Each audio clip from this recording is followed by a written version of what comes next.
सनावद में उसकी शादी होने वाली थी। तो शादी के पहले उसका होने वाला पति आया और पति ने अपनी होने वाली पत्नी को एक सुंदर सी अंगूठी दी।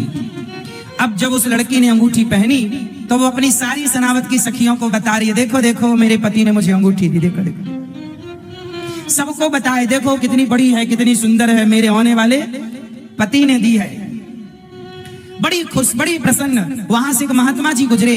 महात्मा जी ने कहा, वाह बेटी बड़ी खुश है तू। हाँ महाराज, मेरे होने वाले पति ने मुझे अंगूठी दी।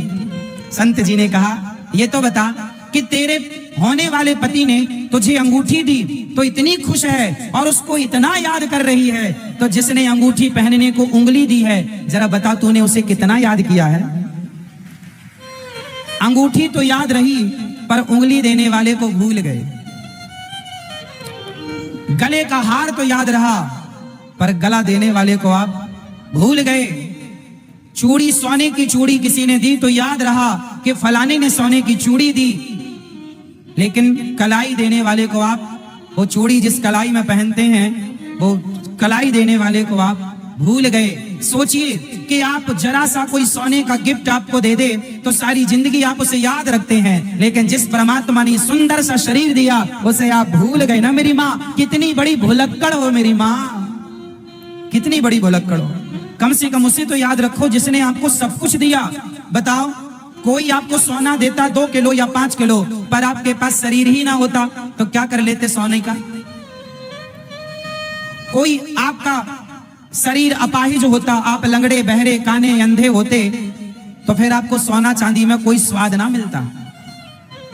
जो अपाहिज है ना, जो चल नहीं पाता, वो कहता है कि जितनी मेरी संपत्ति है ले लो, बस एक बार प्रभु मुझे दोनों पांव दे दो, मैं दौड़ सकूं, मैं चल सकूं। ये जो आपके पांव है, जो कि आपके पास है, इसलिए आपको इसकी कीमत पता नहीं।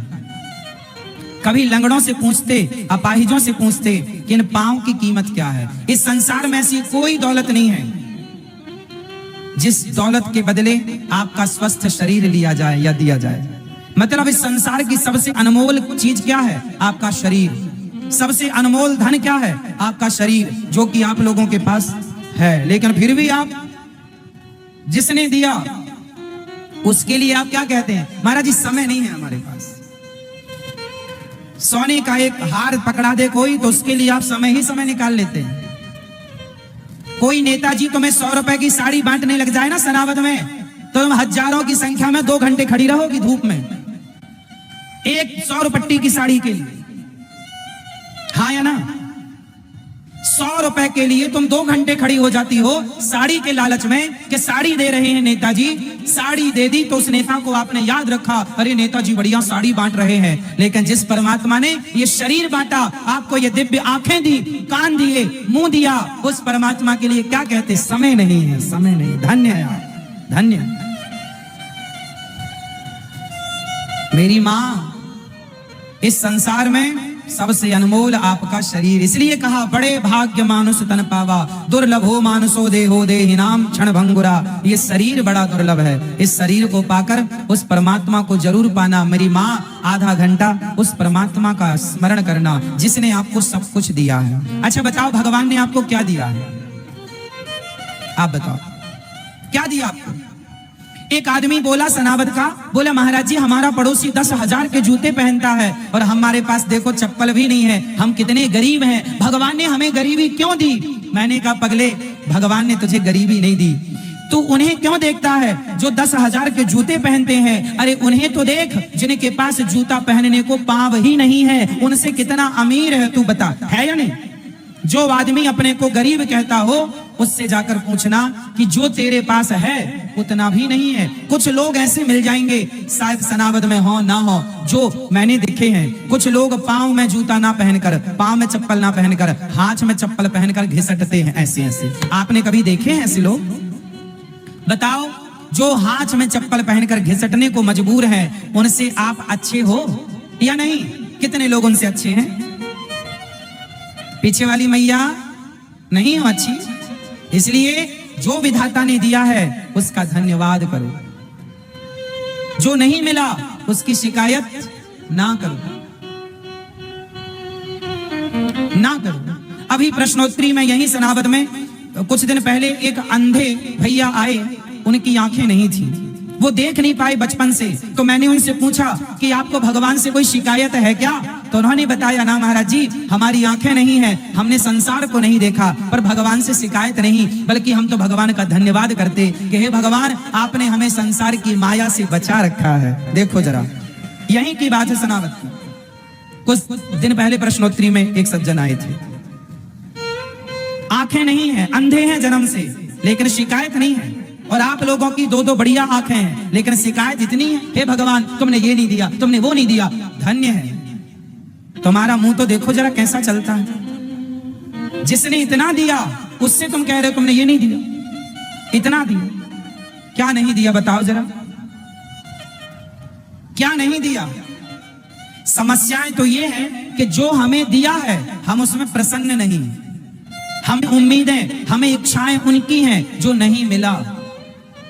रावण को अपनी मंदोदरी जैसी पत्नी से प्रसन्नता नहीं थी, सीता जैसी नारी नहीं मिल पाई, इसका उसे दुख था।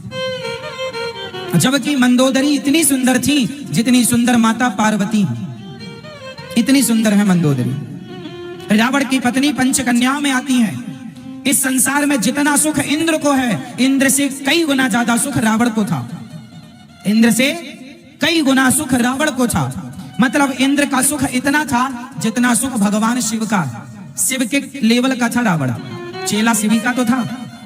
मतलब जितना सुख वैभव शंकर जी के पास है, वो तो पहाड़ पर रहते हैं, वो सुख वैभव की उन्हें जरूरत नहीं है।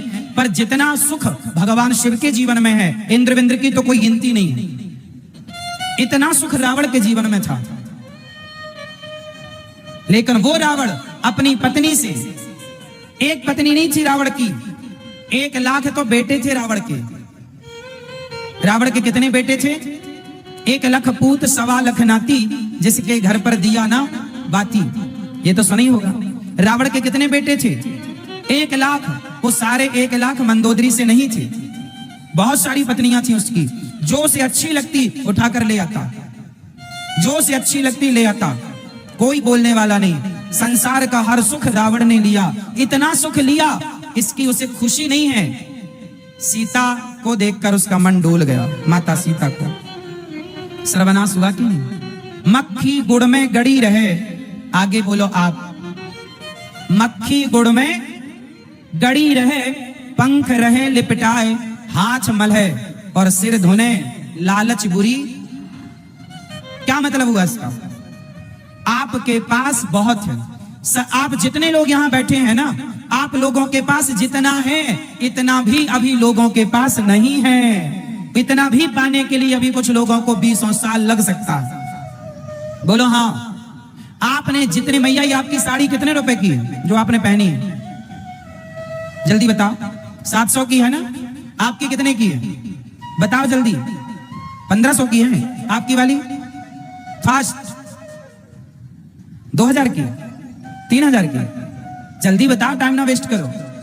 आपकी साड़ी कितने की है? आप बताओ। 2000 की? ये आपकी ने जो पहनी 2000 की है? मैया आपकी बताओ साड़ी कितने की है जो झलका रही हो पंखा? हाँ बताओ। देखो ये जो माताएं बैठी हैं ये बता रही हैं ये मैया की साड़ी 700 की है, किसी की 500 की है, किसी की 2000 की साड़ी है। यहां शायद किसी की 5000 की साड़ी भी होगी।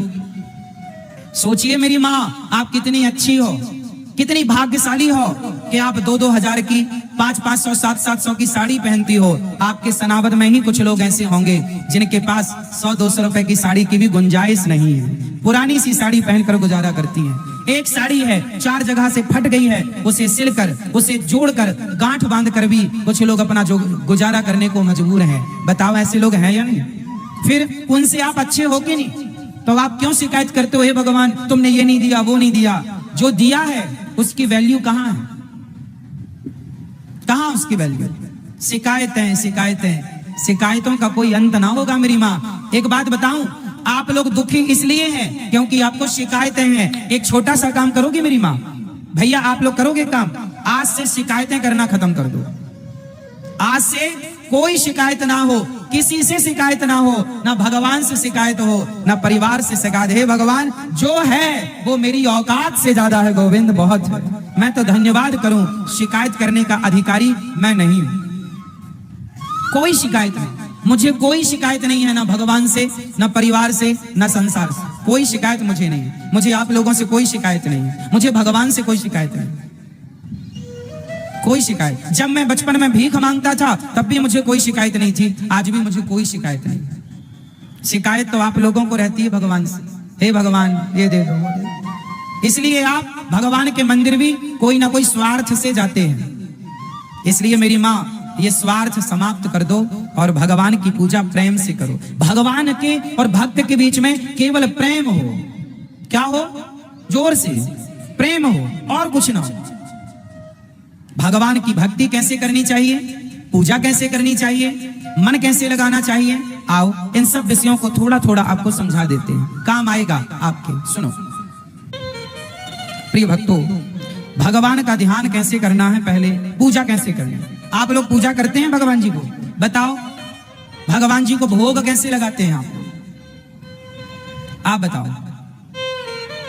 तुलसी डाल के लग गया भोग? हाँ, ऐसे पानी घुमा देते हैं 3 बार। तो पानी घुमाने का क्या मतलब होता है? आप लोग 3 बार आचमनी से पानी घुमाते हैं, क्या मतलब होता है उसका? क्यों घुमाते हैं? नहीं पता, घुमाते हैं। कौआ कान ले गया, कौआ के वे कौआ कान दे दे भैया कान। आप भोग लगाते हो भगवान जी का, कैसे लगाते हो? किसका भोग लगाते हो भैया? आपके घर में किसका भोग लगता है भगवान जी को? किस चीज का, क्या खाने में देते हो भगवान को? सब कुछ, माखन मिश्री रोज रोज क्या देते हो? खाना क्या जो आप खाते हैं, ठीक है। भगवान जी को भोग कैसे लगाना चाहिए समझो। सबसे पहले आप अपने घर में जो भी बनाते हैं, पहले तो वही बनाएं जिसका भोग लग सकता है। तो जो बनाओ थाली पर निकालो, दाल चावल सब्जी रोटी खीर पूड़ी जो बनाया आपने, उस पर तुलसी का पत्ता डालो, दाल में चावल में तुलसी का दल डालो और बड़ी शुद्धि से भोजन नहा कर बनाना, बिना नहाए नहीं, शुद्ध पानी से शुद्ध व्यवहार के साथ हंसते मुस्कुराते भोजन बनाओ ना। तो मैया कीर्तन करते जाओ, श्री कृष्ण गोविंद हरे मुरारी हे नाथ नारायण वासुदेव, कीर्तन करते जाओ, प्रसन्न चित्त से भोजन बनाओ। और आप लोग चप्पल पहन के बनाती हो भोजन? चप्पल पहन के तो नहीं बनाते? क्यों जी, यहाँ कोई चप्पल पहन के बनाता भोजन आपके जनावत में?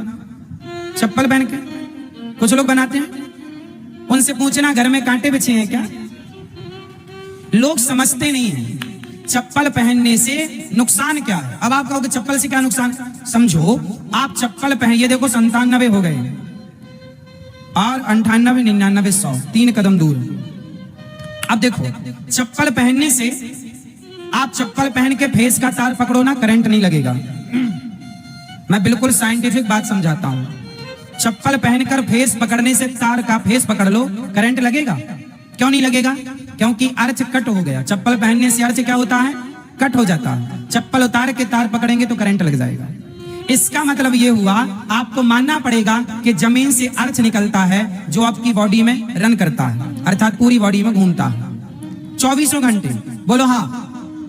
अब आप समझो कि जब आप भोजन बनाती हो तो आपके पांव के द्वारा आपके जमीन का वो पॉजिटिविटी, अर्थ मीन्स सिर्फ बिजली का अर्थ नहीं, एक सकारात्मकता, जो जमीन की एनर्जी है वो आपके शरीर से होकर आपकी करछुल, आपके बर्तनों के द्वारा आपके भोजन में प्रवेश करती है कि नहीं। पर जब आप चप्पल पहन लेते हैं तो वो जो जमीन से मिलने वाली एनर्जी है, जिसे आप अर्थ कहते हैं, वो अर्थ, वो पॉजिटिविटी, वो सकारात्मकता कट गई कि नहीं? तो भोजन में वो गुण नहीं पहुंच पाया जो अर्थ के द्वारा, जमीन के द्वारा पृथ्वी माँ की कृपा आपके भोजन तक पहुंचती थी। ये समझो कि पृथ्वी माँ अपनी कृपा भी आपके भोजन तक पहुंचाती है, क्योंकि जो भी आप खाते हैं वो पृथ्वी माँ से ही तो मिलता है। तो चप्पल पहनने का ये नुकसान है जरा सा पर समझने के लिए, ठीक है। तो भोजन चप्पल बनाकर नहीं, इसका मैं साइंस समझा रहा हूं, साइंटिफिक समझो। नीचे कुछ बिछा लो, बिछा सकते हो आप, चप्पल नहीं, ठीक है। अब भोजन बनाओ शुद्धता पवित्रता से।